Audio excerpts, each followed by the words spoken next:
One time I did a play with Ted Van Griethuysen, who is a company member at the Shakespeare Theater, and there was a cat meowing in the audience.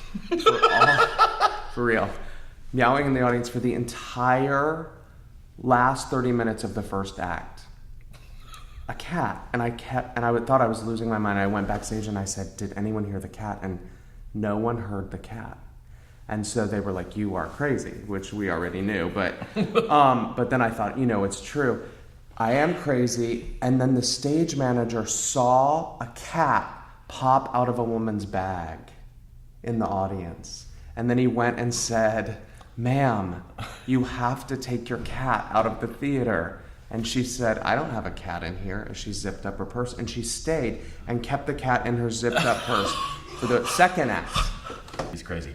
But no, this was actually in college and doing a performance of The Importance of Being Earnest, and the girl who played Gwendolyn developed the violent stomach flu in the middle of Act 2. And so I remember John and I were eating our little crumpets and whatever, and we had to look at each other, and I was staring into the wings watching her hold her expensive gown back and yarf in a bucket. And then, but the best part was in the third act where everybody's on stage for the whole time. She was brilliant, this kid, because she'd stand there and she'd be part of the scene and everything, and then she'd sort of look off stage and go, oh, yes, as if somebody had motioned to her, and she'd wander off, and then you'd hear these horrible retching noises. Oh. Were you Lady Bracknell in that one? No, I've always wanted to play Lady Bracknell. No, I was Algernon. I got my best direction ever from a director in that show. We had this wild professor, and after rehearsal one day, he said, and he sounded like this, bless him, he literally did. He said, Mr. Dow, it's a little much. I said, well, Dr. Brockington, should I pull it back? Should I change it? He went, no, but it's a little much. So I'm like, okay. He has to faint, and he's been fainting repeatedly, incorrectly.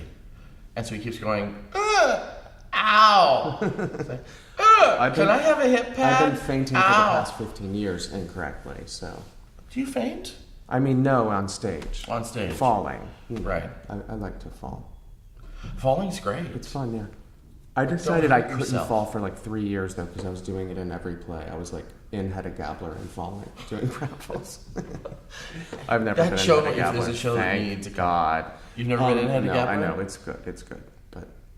Oh, that was another funny story, doing a production of The Philanthropist, and at the end of that play, the character commits suicide in a dining room chair, shoots himself. Mm-hmm.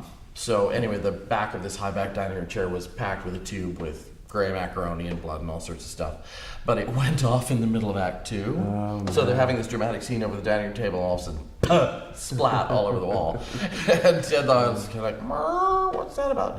And then they restarted, did it for the final scene, and when he did kill himself and it splattered all over us, you heard the whole audience go, oh!